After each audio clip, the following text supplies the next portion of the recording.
Welcome to Real Vision. I'm Caitlin Long, a guest interviewer who is honored to have today Dr. Manmohan Singh of the IMF. And we are here to talk about monetary policy transmission mechanisms.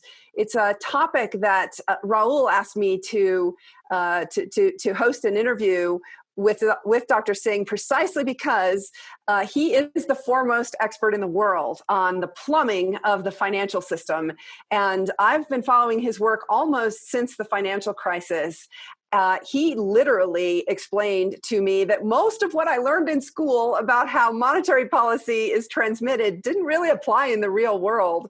And unless you've taken a money and banking class probably in the last 5 years, you may not have learned it either. So we're here to lay out how things work in the financial system, how monetary policy is transmitted in today's real world. And it's a lot more complicated than you might think. There are a lot of Real Vision viewers who are very sophisticated in financial markets, and there are many for whom this is a brand new topic. And so what we will try to do today is try to make it digestible, but we will also apologize up front that we will be using a lot of terminology and inside baseball that we'll do the best we can to define it when we come across those terms. Dr. Singh doesn't like it when I call him Dr. Singh, but he is a PhD in economics. And so I'll apologize in advance if I slip up and call you Dr. Singh. I'll turn it over to you in a moment to talk about your background, but I'll just reiterate, I have come from the Wall Street side of things. I'm the founder and CEO of Avanti Bank and Trust. And I've been using Dr. Singh's work while I was at Morgan Stanley in my past career, really almost since the financial crisis, to understand liquidity issues and the periodic illiquidity, which seems very strange to a lot of folks that appears in financial markets. For example, when we're issuing so many government bonds, how is it possible that there's a shortage of government bonds? Those two things don't always add up, and that's what we're here to talk about today. So let's turn it over to the star of the show, Dr. Manmohan Singh. And Dr. Singh, if you can give some background on you, that would be great. Thank you, Caitlin. Thank you for Real Vision for having me.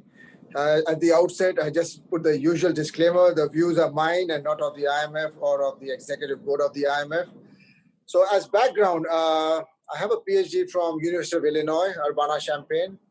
I have worked in the private sector with ABN AMRO Bank in Amsterdam, London. And since then, I've spent over 2 decades with the IMF. It was around the Lehman's time when I myself got involved in looking at some of these annual reports and off-balance sheet items. And, one of the things I tripped over was how large these collateral numbers were. For example, the very last balance sheet of Lehman, the size of the balance sheet was not as big as the off-balance sheet collateral which Lehman was picking up off-balance sheet. If my memory serves me right, about 800 billion of pledge collateral. And when I say pledge, I will get into the legal nuances and all that. But the size of which it could use as pledge collateral was 800 billion. The last balance sheet was 700 billion. So that's where my mind explodes. Like, these numbers are big.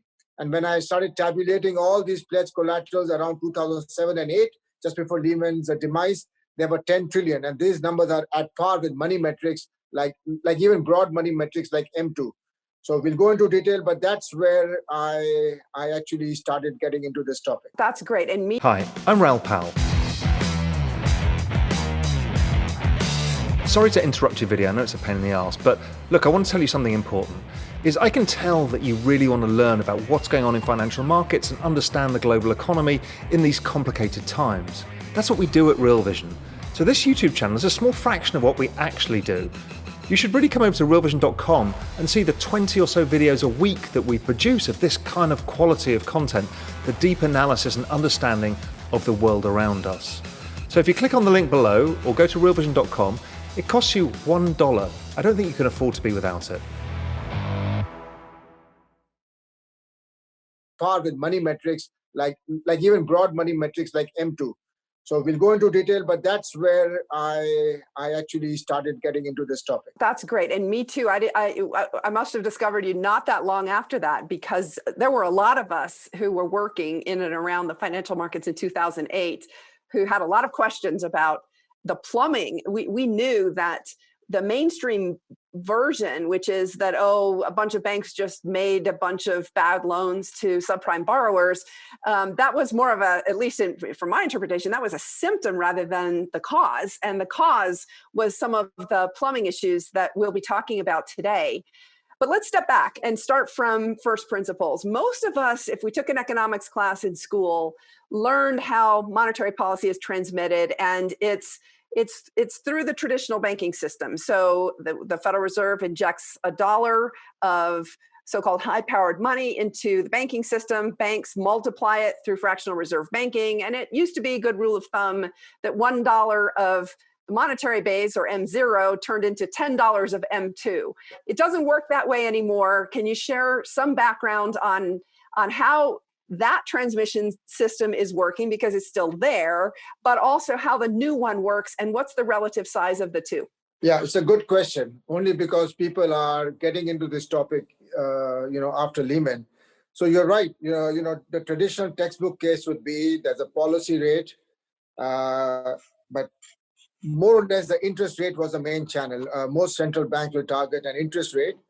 The money aggregates were always there as a useful way, but mostly you have an interest rate target and you try to stay close to that, at least in the advanced countries. Some of the lower emerging market types or the lower income would have a money aggregates target, but once you reach a decent single digit level of inflation, you get into the interest rate channel.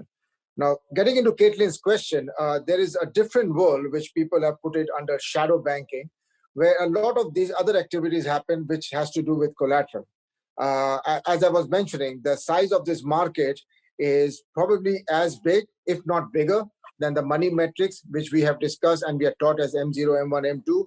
And some of my recent work also mentions that in that M0, which Caitlin alluded to, just to be very clear, there are two main line items nowadays. One is the base, M0 is called base money.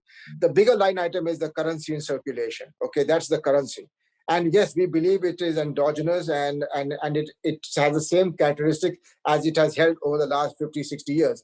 However, there's another line item which was not so big, which is called bank deposits, which we call now as bank reserves, because banks are depositing a lot of this post-QE money. QE basically means you print money and you buy in securities. Very good collateral is bought in US Treasuries, bonds, JJBs, depending on which central bank you are. And this type of printed money then finds its way back to the central banks. So this bank reserve is now such a big line item that it even dwarfs the currency in circulation. Hence, my focus has been more recently to look at these two line items. I've worked with a couple of guys recently in a paper, Peter Stella and Mr. Bhargav, where we show that the bank reserves which are being flooding the markets in the last 10, 15 years, they are mostly sitting idle. Yes, it is HQLA, just like US Treasuries, but we believe that the Treasuries or the bonds and the JJBs have a very strong impetus on the plumbing. They are reused. I have calculated a reuse rate, which was around 3, and it's gone down to about 2. Or it's been in the neighborhood of 2, partly because the bank's balance sheets have been restricted. But more importantly, that this treasury function, what the good collateral or good treasuries do in the market, the bonds do in the market, they are used in every pipe. Non-banks, bank, between non-banks, banks. However, the reserves are a privilege of the banking system. They have what's called interest on excess reserves. They are the privileged entity, and you can only go through a bank to get that IOE, or interest on excess reserves. So in this world, the collateral aspects of debits, credits in the ordinary plumbing and what you can do with money is about the same. Hence, to not talk about collateral means you are leaving into a myopic world, which used to be interest rate. They still focus on interest rate, but money aggregates are not what they used to be, which were there in the pre-Lucas type of scenario. The present world has to be seen from a broader lens. And you make such a great point. A lot of us who were during the financial crisis, and even still today, were overly focused on those monetary aggregates like M2 growth, missed what was really going on because it wasn't captured in those numbers, right? The Fed used to publish M3. They stopped in 2005. Nobody really knows what happened, but this world has become so big that in order to get a fully handle on this, even today, there are certain forms like FR2004, they don't pick up prime brokerage or the derivative margins. Now, to give you a snapshot where this type of information comes from, the plumbing, I remember I used the word pledge collateral. Now I have to explain to you what does pledge mean. Please. There is a very nice nuance between New York law and English law. But the word title transfer is key. Even in New York law, when it says pledge, ultimately the documents allow title transfer, which allows the recipient of the collateral to reuse it in his own name. You are obliged, let's say it's a 2-week repo, you're obliged to return in 2 weeks an equivalent collateral. So just like if I borrow $10 from Caitlin for 2 weeks, I'll return her another $10, but it may not have the same banknote number. I can give her any $10 note. Similarly, in this world, you don't return the same QSIP number, but something which is what the lawyers call equivalent collateral. That allows the original collateral to move. There's nothing wrong with collateral change as long as, in my opinion, that good collateral is allowed to be reused, just like a good deposit at Citibank is allowed to be lent to the real economy. Now, I did mention New York law and the English law. It's a very beautiful nuance because despite Dodd-Frank and Basel III, this asymmetry has not changed. In the US, and I think this is important given what happened in the last 12 to 14 months, in the US, there is what's called Regulation T, which is also not making it easy to take excessive leverage, but more importantly, in the prime brokerage business, half the collateral comes from hedge funds and prime brokerage business. That if I give $500 worth of collateral to Goldman, they can only, and I take a loan of say $100, that $400 is not free to be reused by Goldman.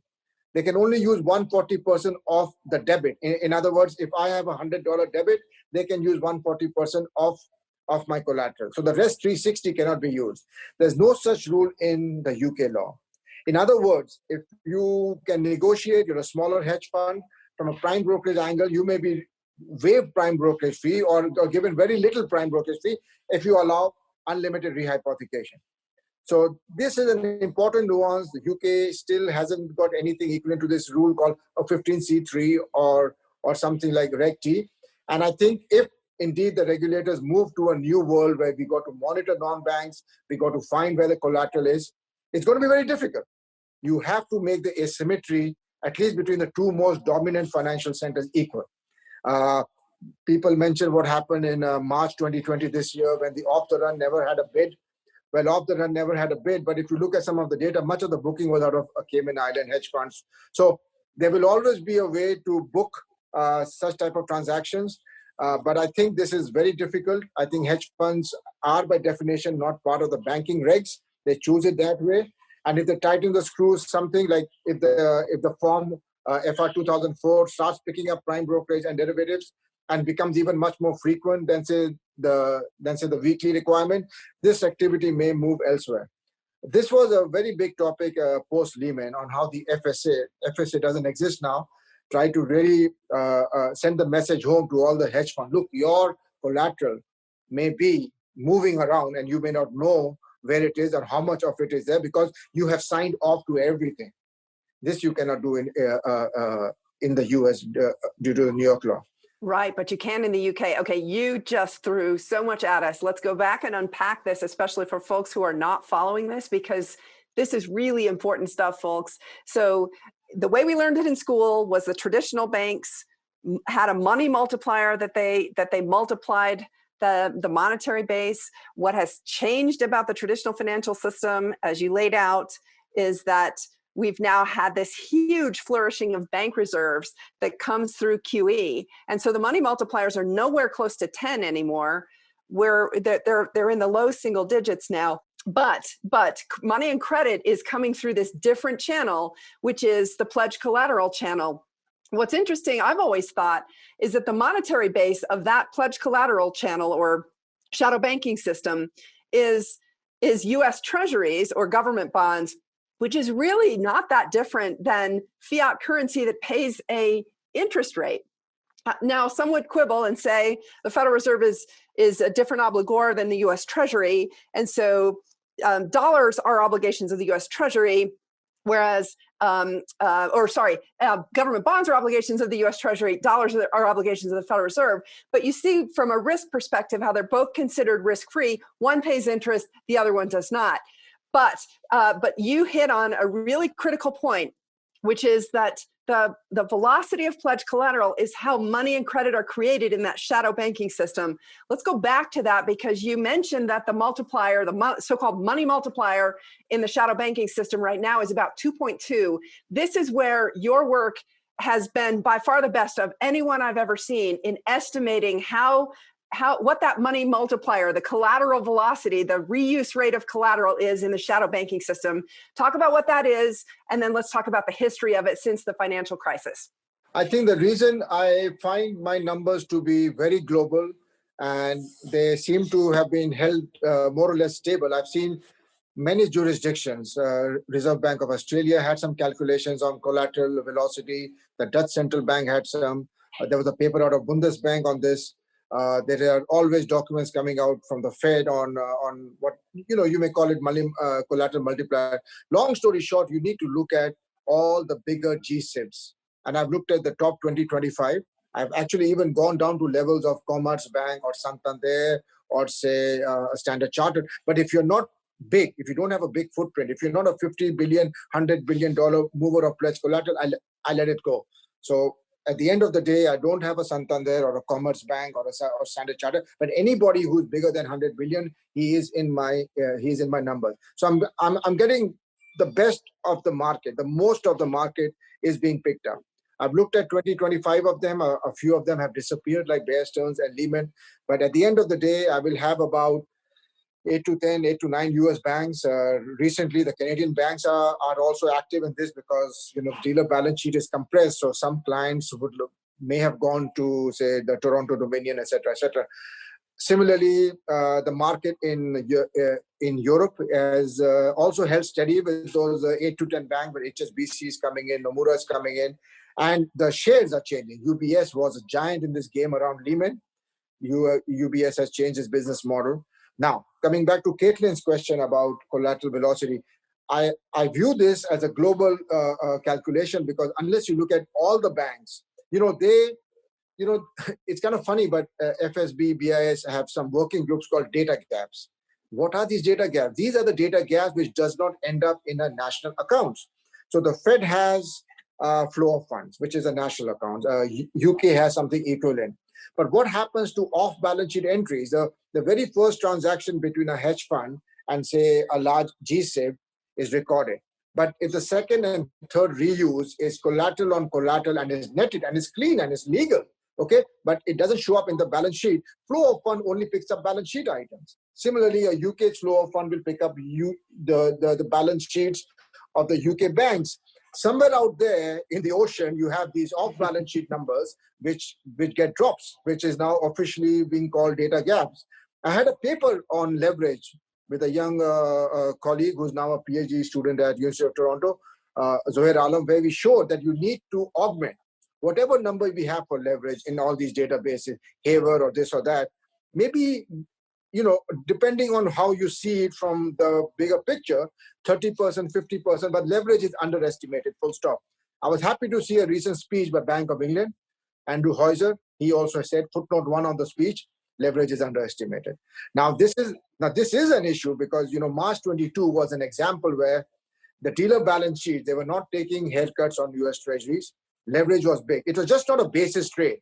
Even if the basis trade is 1 bip, and you have leverage which is huge, there is a market out there, and that's where the off the runs were not getting a bid because the leverage was sizable, but nobody knows what the leverage was. In hindsight, people have seen a lot of booking of this trade, which eventually, because of G-SIB scores, etc., had to be unwound, and there was not balance sheet space for people to buy or get into off the runs. So central bank had to step in to sort of pick up the off the runs. So the leverage, which is again related to what's being booked, how you're being funded. You're funded out of collateral. There may not be haircuts. All that goes off balance sheet, and unless that has a way to come inside, we will never get a lens to see these things in real time.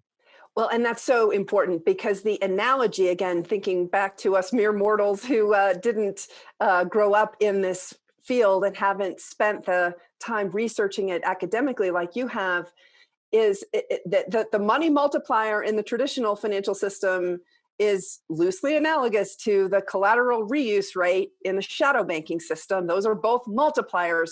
What they are is leverage metrics. And what's fascinating is that the estimation work that you've done, which goes back to before 2008, where you obviously did see that leverage levels were higher, they've come down by not as much as most folks would think. Let's talk about that.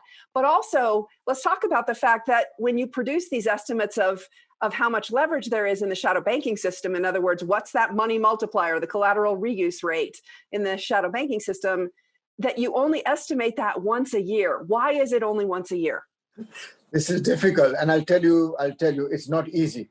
Right. I have found errors. I have found, first of all, anybody who wants to check, I have to go through investor relations, especially for European banks or non-US banks. In the beginning, there's trial and error. The very first year, 2007, was easy. But 2008, 9, 10, you have banks merging. You have Bears disappearing. You have some of Bears business folding under JP. Then you have Merrill Lynch and the Bank of America numbers. You have to be very careful on what 10Q or 10K you're looking at. So that was an initial bump. But you learn. I've learned the language. Each of them may have a different language. First, I would read the whole annual report. Then you start getting a little bit more familiar with the languages. However, even if I can do it quarterly for US banks, the 10Qs, and I say the 10Qs, and not something like Form 2004, because 10Qs get into derivative margins and prime brokerage. As I said, prime brokerage or hedge fund bring half this collateral or base collateral into this title transfer collateral pool. I've seen a lot of work, and they don't pick up everything. So if I get everything picked up once a quarter, I will go with once a quarter. Now, why can't I do this for the non-US bank? Because many of their form, like say a 20F filing, etc., is not that frequent or doesn't have all the details. Even for annual purposes, for some French banks and other banks, I've had to call in investor relation and double check or triple check whether this is exactly what that means. Sometimes I have to go through translation. Sometimes I'll have a colleague at BNP or SocGen translate these numbers for me. But as I said, I need the full global picture of all the active banks, whether they're Nomura or they're all the way, say, Wells Fargo. And I need to confirm with investor relation, and then the numbers hang together. I always have somebody cross-check my numbers. Then what is the base collateral is also important to understand. Base collateral, you need to understand the hedge fund business a little bit. And thanks to some very early on trips I made to, say, FSA, I met with Turner, Mr. Paul Tucker, and those guys, and a lot of hedge funds in London, both in Canary Wharf and say Mayfair, understanding the business of what's delta hedging, of how the repo, how they build the repo book, on how they build their sort of equity business. Once you get a picture like that, I have a paper out in 2011 called Collateral Velocity Policy Implication. And I think there I was really able to put whatever was in my mind, and a lot of it came from my trips to London and understanding the business. And I think it did well because the Bank of England and the FSA were in favor of that, at least that type of thinking. And it also hinted at why UK may have a lot more affinity towards leverage and rehypothecation because there's no cap. So to answer your question, the numbers I've done once a year. Had it not been for some of the non-US banks, I could have gone quarterly. But the recent forms I see and the frequency, they got to pick up everything. I'm not just going to base it on SEC lending and repo. FR 2004 does it on SEC lending and repo. There's another new form which I have seen come up. But you need to get the full picture. And once or twice I've compared some of these, but it's only the 10Q, the quarterly, which gives me the very complete picture. In one particular case, I even had the tri-party numbers buried in the bilateral or the pledge collateral market of a very big GSIB. I don't want to name it. The investor relations then corrected it. So it's work. I spend most of my April and May looking at this because the annual report start coming out. Right. Sometimes I cannot publish until June because I'm cross-verifying with the Europeans exactly what's going on. So yes, it's work, but it's interesting because it may not be science, but it gives you a ballpark figure of the trend. This velocity was high, the dealer balance sheets sort of compressed, there was crisis, there was counterparty risk, so numbers came down. And in the last 5 or 6 years, with some of the dealers understanding the new Basel rules, they have found ways to sort of prioritize on what collateral use they would like to do. So, for example, 2019, a reason why JP Morgan and other big banks did not come into the repo market in September 2019 was they did not find repo to be attractive per unit of balance sheet space. Right. Balance sheet Yep. is not Great space. point. Balance sheet per unit of per profit per unit of balance sheet space. Similarly, in 2020, off the runs were not attractive enough to come in. So you cannot force a pipe to accept everything. If balance sheets are constrained, something will have to give. Where you make profit, if you find giving money or prime brokerage to be attractive and let the hedge fund do the same trade which you could have done, but from a balance sheet perspective, it is not conducive for you on a profit per unit of balance sheet. You don't do that repo, somebody else does it. But you can't force a bank to do it. The banks will choose those collateral trades, and if prime brokerage and derivatives are ahead of sec lending and repo, so be it. You can't have it everywhere. So if you restrict the engine, you also restrict them to not do all transactions, because some of them will not be worth the capital invested in the balance sheet. In fact, it is not surprising now, there are some proposals from an academic faculty and actually getting some traction, a CCP for US Treasury. A simple way of saying that is, well, we don't have enough balance sheet space to digest all the treasuries coming in, a lot of the debt pipeline in the next 2 or 3 years. We're getting into this fiscal world. So we need somehow balance sheet to accommodate that. And CCP may be a way where the initial transactions are novated to a new entity, and that new entity then is the balance sheet for treasuries.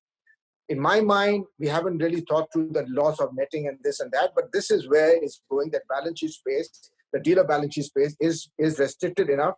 You cannot push everything down their throat, and there may be a way to carve it out. Whether that's right or wrong, that's not for me to judge, but this is the thinking, and that also sort of confirms that dealer balance sheet space is not able to digest everything. Yes, that's been very clear. And I've been on this for a while. It's so fascinating because you see the debates at the FOMC about dealer balance sheet. And Governor Brainerd has dissented a couple of times in the last couple of years and voted against. This was even before COVID hit, voted against, I believe in June of 2019, voted against allowing the banks to repurchase stock because she was focused on this very issue, which is that the size of the dealer balance sheets is constrained. There are a couple of ways you fix that. One is raise more capital, but of course, then the returns on per unit of balance sheet capital go down if margins are not there. And so that's what the monetary policy policymakers are dealing with right now is that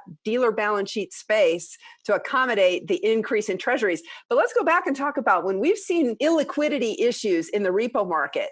A lot of folks have been scratching their heads saying, how's that possible with the deluge of government bonds that's coming out, even pre-COVID, in every G7 country? There's just this deluge of government bonds, and yet the repo market periodically goes through periods where there's a collateral shortage. How's that possible?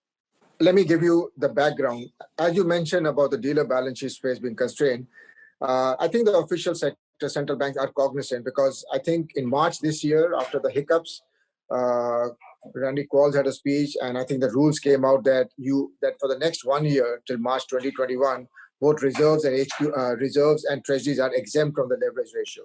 So they know it. I mean, this is the fact that to get over this COVID hump, etc., that you exempt that. That means you are sort of augmenting your balance sheet space, that these two are not counted. But having said that, yes, you're right, the debt pipeline is there. A lot of debt is coming out. Why are there hiccups then? Why isn't there a plethora of debt and collateral, etc.? You can have trillions of debt coming in, but it has to go through this GSIB machinery. I call it a machinery because you have a way for it to be reused.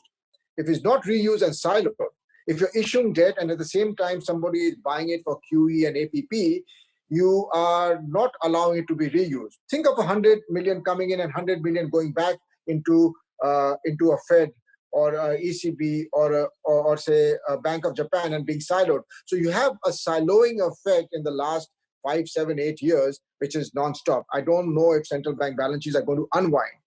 There was only one central bank, the Fed, which did a little bit of unwind starting December of 2015. But, so far, it didn't last long, right? Yeah. It didn't last long, and we don't see much of an unwind in the timetable. Most of the speeches are about abundant bank reserves. This goes back to, reserves coming out. So to answer your question, the debt comes in. If it gets siloed, you have reserves, and reserves are not moving. You have seen that in your world.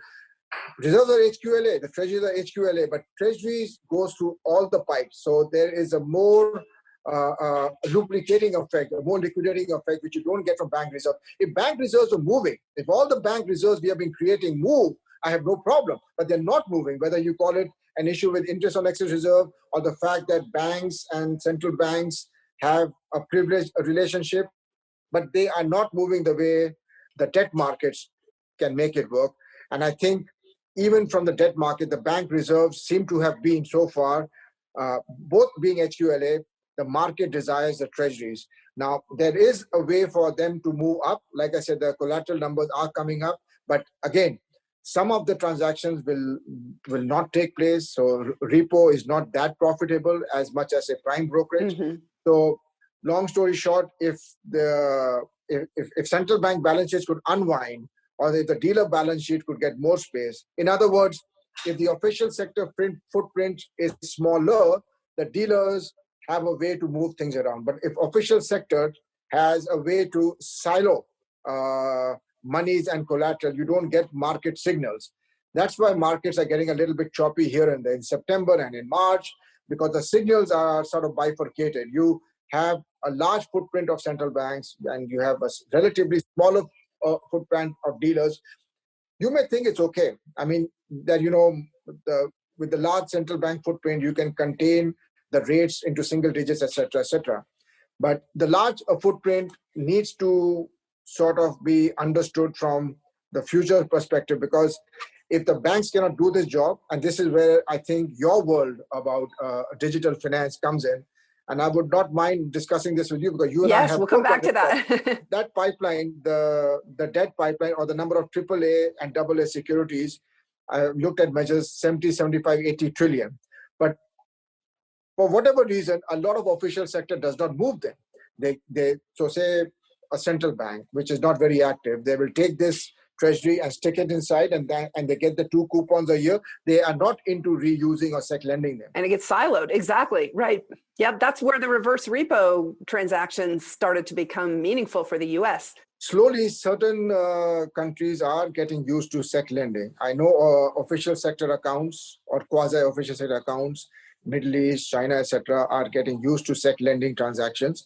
The Eurozone actually encourages the national banks like Banca d'Italia, Bundesbank, Banque de France to sec lend bunds. Otherwise, the repo rate for bunds will be far below -50, and that keeps good collateral going. There is a very good economic reason why good collateral needs to be aligned with the policy rates. So there is a reason why national banks are actually encouraged.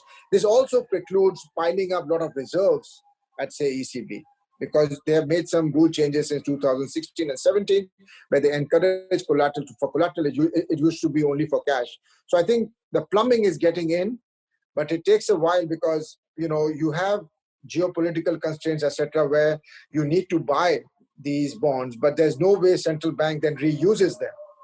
And that is an issue why I find that even if you have a big pipeline of debt, the tendency is to silo them.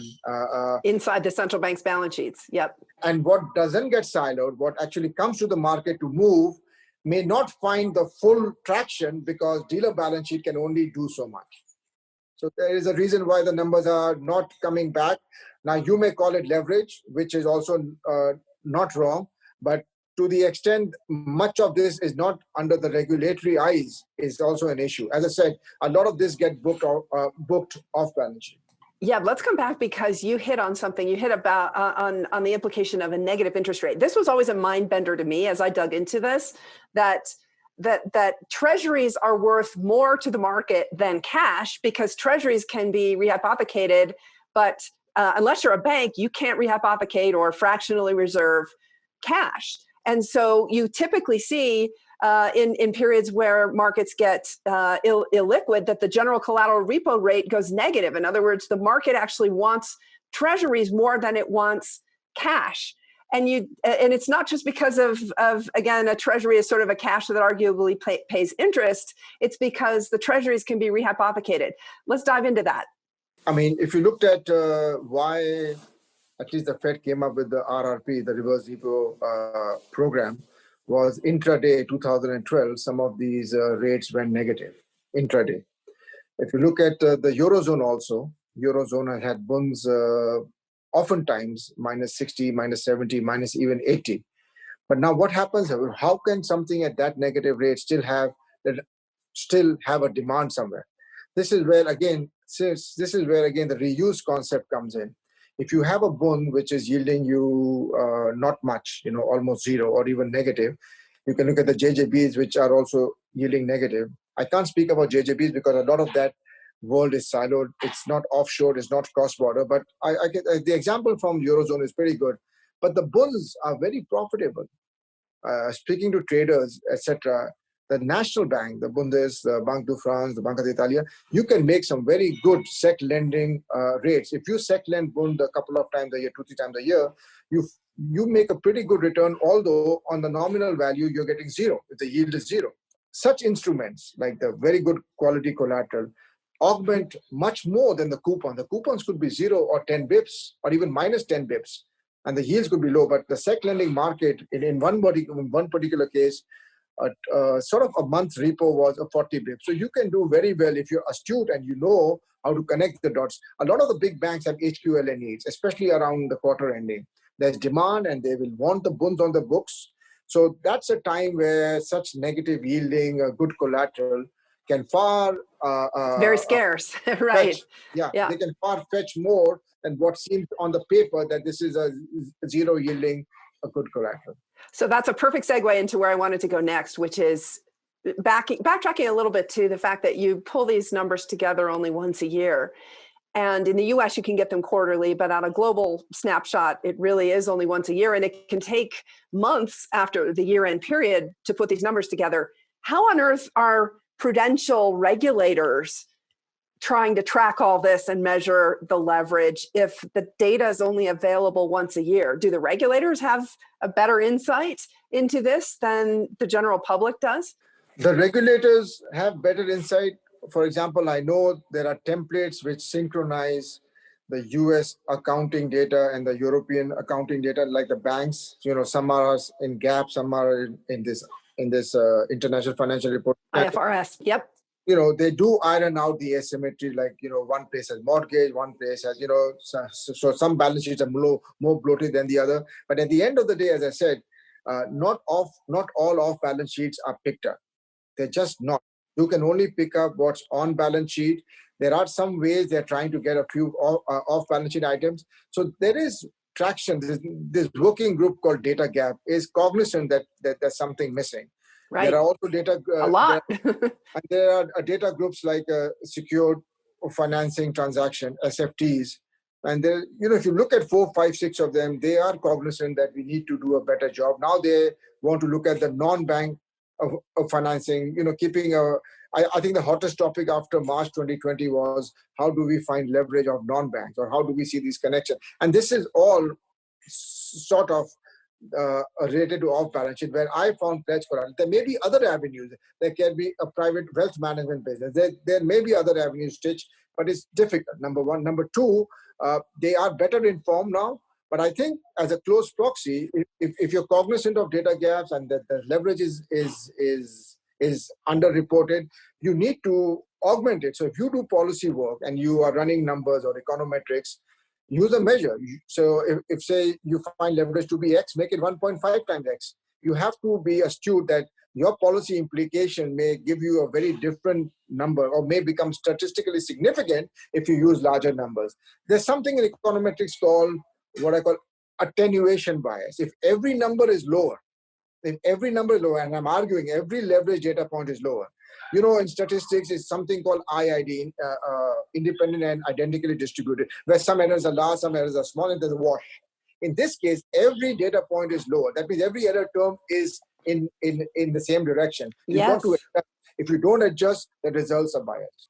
Well, that's so interesting because Raul Pal, the CEO of Real Vision, has recounted a time from his hedge fund trading days where he met with the New York Fed, and they, according to him, laid out that the average treasury was rehypothecated more than 30 times. And your data show at year end that it's 2.2 times. You're hinting at a really important point, which is that the intra-period measure of these things is not easy and certainly not available for members of the general public, but also the dealers take their leverage down at quarter end. That's when you tend to see the shortage of high quality liquid assets, HQLA. That's when you can see the general collateral repo rate sometimes going negative in the US, for example. So talk about that. How big is the leverage intra-period and how much does it come down on these financial reporting period dates? Well, if the numbers I pick up is quarter end or year end, then obviously, and as we know, there's a bias to make sure your books looks better in quarter end. And definitely those numbers intra-period will be bigger than what I pick up. But again, Caitlin, as I said, it's I cannot comment on something, what's happening in the middle of 2 quarters. But the observation about 30 or 20, I do not know. I do see different numbers floating around. But this is enough to give me an impression that A, we are missing information. B, things get reused. We have fails. You have seen the treasury fails. If you look at DTC's data, there's a lot of treasury fails. Right, the failures to deliver, yeah. If you really look at the plumbing side of things out there, that is another way where, because the rules about penalties, etc., are not very hard, there's a lot going on, I think, which should be picked up. So even the treasury market, which is the safest asset, you have cracks here and there. That's why I think sometimes you have these proposals like the CCP for treasury to sort of contain it and make even the safest asset even more safer. This is where I think the thinking is that we need to get the plumbing picture, like a handle on the plumbing better. And we still have issues stemming up because, March 2020 was a failure to get both side bids on the treasury market, which you would not expect. You would not expect the safest asset not to have a two-sided bid, but this is where it was going on. And that links everything from dealer balance sheet to collateral reuse to the hedge fund market, which I said we don't have a good crisp prism to see what's going on. The booking offshore, all those things tie up. All those things tie up. So this is where I think you got me hooked up into, what if things happen real time? How does this thing change if things real? Is that leverage? If there's certain instrument which instantaneously gets reused, are we looking about a higher velocity? Is that really a reuse or that's a different game? And this is where I think tomorrow's world between fiat money, stable coins, what is money, and versus security. Whether if it's not money, by definition, it has to be something outside money. This is where I think I got interested to look at, what if tomorrow's world is genuinely real? We don't know. But if it generally gets sizable, then this world, will it belong again to the banking world or to the non-banking world? We may come back to the same question, which we have been talking for the last 30 minutes, because we haven't really got a good grasp on the older world of money, banking and shadow banking. And then there's a tomorrow's world, which can come up very quickly, depending on how you see digital assets and how you see this new world. But if it really picks up speed, we haven't really fully understood the previous world. And now I see already papers and, work by ISDA, etc., about what's the security. Is this pledgeable? Is real-time gross settlement making this asset reused, or is not reused, is something else? That's why I think I got fascinated that tomorrow's world may be in front of us, and we haven't really digested yesterday's world. That's fascinating because it's a great segue into our last topic, which is digital assets. You and I published a joint piece. I was so honored when you asked me to make a contribution to the updated edition of your book. What's the title of your book again? Collateral markets and financial plumbing. Okay, that's right. It's Risk has published it, and you just updated it for the third edition earlier this year. And there was a new chapter where you asked me to contribute with you, and we started talking about some of the move towards real-time gross settlement payment systems, and of course, digital assets are just one of those. But let me back up, because I think it's really interesting when we talk about these different monetary policy transmission channels, one of which was the traditional banking system through fractional reserve banking, the traditional money multiplier. And then the newer one, which isn't really that new because it's been around for a couple of decades, but it's just beginning to really be understood in policy circles in the last decade or so, post the financial crisis.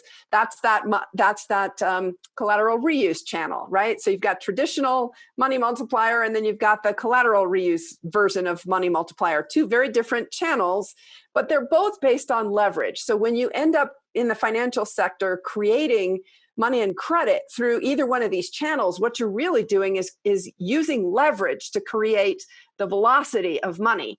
And what's fascinating to me, and where you and I have had some convergence in our work recently, is that in digital assets, because things settle so fast, transactions settle in minutes with finality, that maybe you don't need leverage in order to have monetary policy be effective. Maybe the velocity can come from the technology itself. That's something we're positing. It's a brand new thought. You and I are working on this together, and we don't know how it's all going to play out. But from my perspective, I'm interested in it because it gives the ability for central bankers to have a monetary policy tool that doesn't require leverage, which to me means that financial stability will be greater over time because it's not leveraged. But I think to you, you've got a slightly different angle on it, which is there are all these reserves sitting dormant on central bank balance sheets and on commercial banks' balance sheets. Why don't we figure a way to use them? Because these other transmission channels are constrained by the size of the dealer balance sheets. So pick that up and fire away. Okay, all right. This is genuinely new. As I said, this is something which, as we speak, our mind and hypothesis is being changed. But the big picture is this: look at the amount of QE, asset purchase program, or QQE being done. There's a lot of very good quality collateral being siloed, and we have talked about it. Even Bank of England balance sheet is not unwinding. So long story short, when you purchase securities, you create bank reserves, and those bank reserves are not moving. If you, by some rough metrics, 70, 80, 90% of that printed money is sitting back into the central banking system and it's not moving. All that reserve which we create has, the flip side of that is some good collateral is now being siloed. That means it's not being reused in all the pipes. Is there a way for this tomorrow's world, the tokenization, where those dormant reserves or relatively dormant reserves can be activated? And here is where some of the work which Caitlin has done. I mean, as I said, I learn, I speak as I learn, and my mind gets shaped up. Whether it's Wyoming or whether it's Singapore, but somewhere, much of this world is now is encouraged to be backed by reserves. Okay. Some people might say even treasuries is as good, but some people can argue, well, reserves are reserve. It is as good as money. Okay, if you back this world by reserves, this world is now not under the banking domain. One thing I learned from the Wyoming laws, and I think there are some episodes of this outside the US also, that if you back these by reserves, stable coin type of world, I'm not talking about DeFi, but stable coins, those reserves are outside the banking system.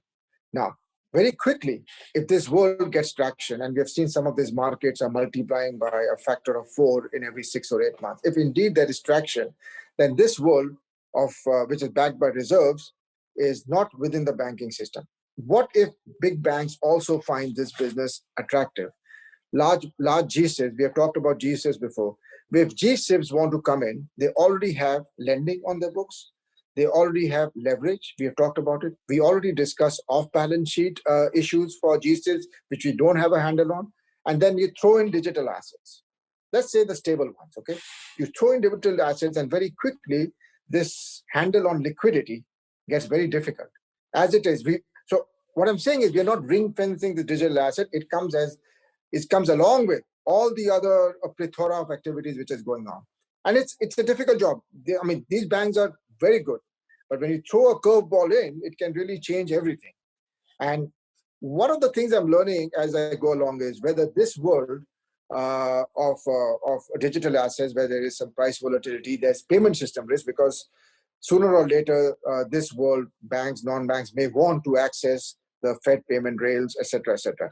Should this world, which will have a hook to the payment rails, should be so well anchored or ring fenced that they can stand on their own. So even if a large bank comes in, ring fencing this type of new activity may make it a little bit easier on the whole liquidity profile, which the banks are still struggling with. I mean, we have had market episodes and bumps, etc. Do we want to throw in something else before we understand this? So this is where I see tomorrow that perhaps those reserves, which are now outside they are central banks, but most of the activity is outside. So all of the reserves are backing coins outside. Would it not be better to move them inside? And if the bigger GSIPs come in, all that's still contained within the banking system. Because if it stays outside and keeps growing, then again we have a fractured world, which we just discussed. What happened from Lehman till today was a shadow banking and a conventional banking world. We did not fully. Now, looking at tomorrow, the next 3, 4, 5 years, the payment system risk, etc. Do you want to and if you all read this chapter, and which is now a working paper, it's called Privacy Provision and Payment Latency. The two key points is, in this new world, it's very unlikely that privacy provision will be given up. There's a professor, Charlie Khan, he's at Illinois, was ex-Chicago professor. Very clear ideas since early 2000s on why privacy, which is embedded in money, will probably survive. Okay, so most of the Western world will probably keep privacy provision. And payment latency, this is where Caitlin's work comes in, where the large corporate treasurers do not want stranded liquidity. I come back to liquidity, and this is why that stranded liquidity through this RTGS system will have a minimal leakages in the system. And this is where I believe this concept of reuse and what's collateral and what's a stable coin and what's a digital asset, this will change very quickly. And whether what we have been discussing, leverage and collateral reuse, is something settles instantaneously. Unlike a 10-year treasury bond or a 27-year-old treasury bond, which I'm holding, which over time gets reused, in this world, if that coin is pledged instantaneously and settles instantaneously, is there even a time window for it to be used? For repledging, absolutely, right. The concept of title transfer or pledge, these are some very cutting-edge issues. If you speak to ISDA, etc., they're working on these issues. Let me give you an example. There was a recent corporate out of Singapore, Olam. They had a conventional bond. Then they issued a digital bond, fungible into the conventional bond. Clearly, the first one, the conventional bond, has reuse elements because it's out there. It's got paper trail, etc. The typical Reg S 144A types. But then the fungible one, which is fungible into the first one, is digital. What's title transfer? What's pledge? Is there a gap? Or is each side of settlement, like if Caitlin gives it to me, is there any room for repledging, etc.? These are the legal nuances which are being worked at.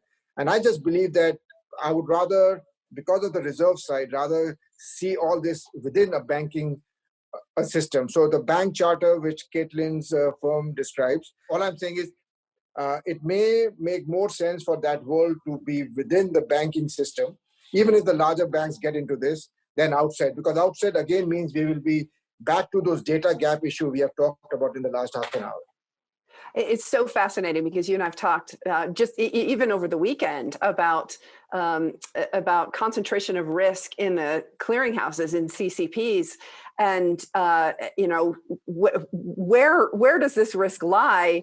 And to your point, if central banks could go back and do it all over again, if they'd known how big the the shadow banking system was going to be relative to the traditional banking system, would they have brought the shadow banking system inside the traditional banking system instead of resisting allowing the securities firms to get bank charters for so long? And then when they did end up bringing them in the financial crisis, it was under duress. I'm not saying the same thing's going to happen here, but it does seem like it's an interesting parallel. There's especially with Facebook Libra, that's what really focused the minds of the central bankers on this whole digital asset question, because as the ECB staff paper that came out in May of this year said, this would be a $3 trillion collateral silo. The collateral would literally go in like a Roach Motel and not come back out because it's not available for reuse. And as a result, one of the interesting challenges is that that might exacerbate the illiquidity problems that already exist in financial markets, where collateral periodically in the repo market becomes scarce because that collateral is literally being siloed away. It's just a different version of the silo than the central bank silos that you've been alluding to in these markets. And so that focused central bankers very, very keenly on this whole question of how much of this collateral are we going to allow to be siloed outside of the banking system, or should it be brought into the banking system? And that's one of the big debates. We're seeing it. We just saw it in the United States with the proposal of something called the Stable Act from 4 Congress people wanting to bring all stable coins inside the banking system. And even President Trump with Facebook in the summer of 2019, I believe, when Facebook was when they announced Libra, one of the first things he said on Twitter was, "Go get a bank charter." So there's this whole debate now between whether to allow this to become big and meaningful and outside of the financial system versus to bring it inside of the financial system. And you helped me realize in my own thought process the pros and cons of both. But what I've concluded personally is that keeping it outside the financial system, this becomes a potential threat to the efficacy of monetary policy because it has a potential to gum up the transmission mechanism in the pledge collateral channels. But if it's brought into the banking system, then it actually becomes a tool. It becomes a benefit where, to your point, you can start to actually use some of those dormant reserves again. No, I think that is well put. I believe one of your colleagues, Chris Land, also gave a similar seminar at the IMF recently, and most of the audience learned that there is some merit into the way they're thinking. And even in the conventional world, there's a professor, Morgan Ricks at Vanderbilt. He also says, look, man, we always end up bailing out shadow banking ex post. Ex ante, why can't we make rules that some of these issues are embedded and we have a better handle? Because we don't have a better handle. When you look at the money market fund industry, you look at some of the regulations which are done in 2016, there were all ways to make them a little bit more closer towards the banking, towards understanding this. But there are still gaps. For example, if you look at the money market fund reforms, the govies are still at par NAV. The govie funds are par NAV. The non-govies were okay to be a variable, when I say NAV, net asset value. But look at the link. Many economists will mention that, look, because the govies are par NAV, we cannot go negative here. ECB's gone negative, Japan's got negative. You can't have money market fund having something par NAV, and yet the treasuries are going at negative yields. So there is this whole world of what's outside, what's inside, and what's inside then has to, the tail can't wag the dog. So we need to make sure that the less the asymmetry between the two, I think the better served we would be. Otherwise, these implicit puts, when I call them puts, ultimately, if something goes wrong, a lot of these things get picked up. Whether money market fund happened earlier, or say a CCP, which has, we've seen those stories in the past. Some may even argue that the hedge fund, there were many hedge funds who could have lost a shirt in say March of this year. But these are all issues which we have learned, and I think tying it to the new world, if indeed the new world is big, as I said, number one, big, and if the leverage issues are surmountable, then do we want this new world to be remaining outside, because you are getting into payment system issues which are not there before. The legal wheels of reuse, etc., may be very different in the new world. We haven't really understood this new world. So I think putting everything together since we started, Caitlin, I believe this is a topic which may be a 101, but it is still a 101 for both of us, and still people are catching up. I still don't see many of people around me or in this space able to connect monetary policy, operation, the IOR, what's a narrow bank, what is the custody business, what could be sort of a proper business model where you have some cash which is a byproduct of your business. How should that be treated? And I think somebody has to take a very innovative approach, the sandboxes. Otherwise, there is a part of the world outside US which is very active, and I think we have advantage in the US. The privilege of the dollar, the US Treasury, but I think people can start nibbling at the demand curve for both the dollar and the Treasury, and I think it's very useful for people within here to also think about these issues, that you don't lose turf. I mean, we are distinctly at a very high level of losing significant market share, but you cannot be cognizant and just be cavalier that somebody else is doing something and we don't need to do it. I think experiments like the one you guys have started and others have started, I think they are useful to understand. If nothing else, the regulators should be cognizant and should understand before making decisions.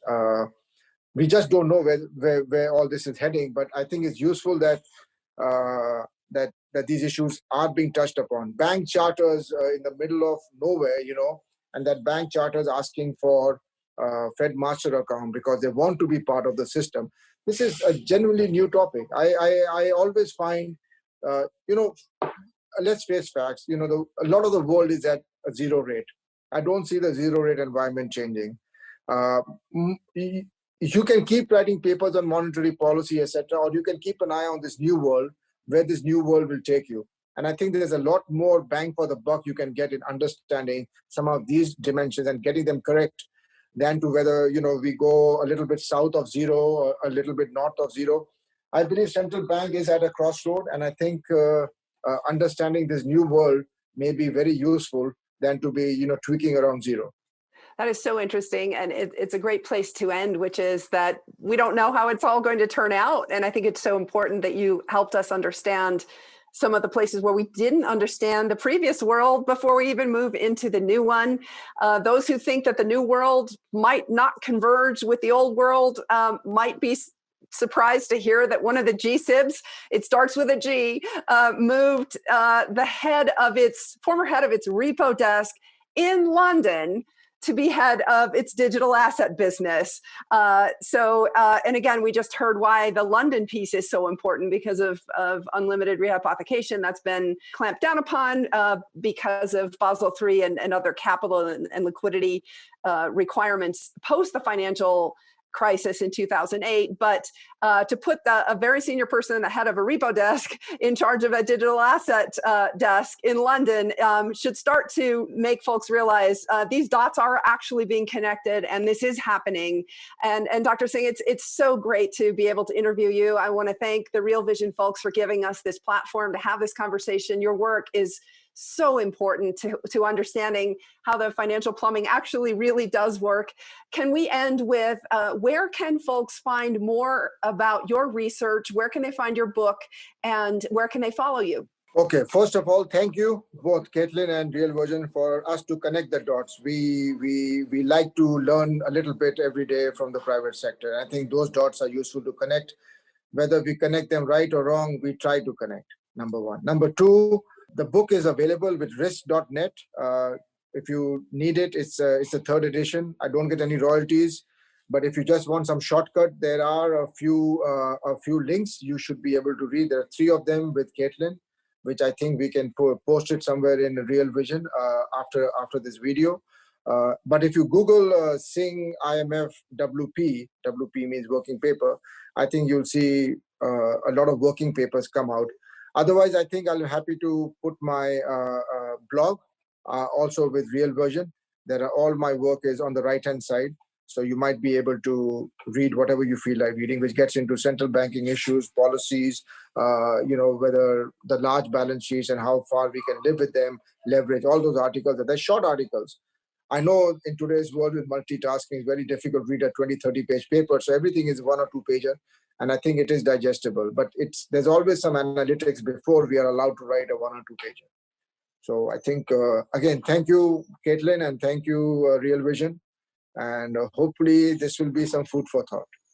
Thanks again, and thanks to our listeners. Just to reiterate, these views are those of our own, not of the organizations with which we are affiliated. And we do thank our organizations for giving us permission to get together to help educate all of the Real Vision listeners on how monetary policy really does work in the real world and what's coming in the future.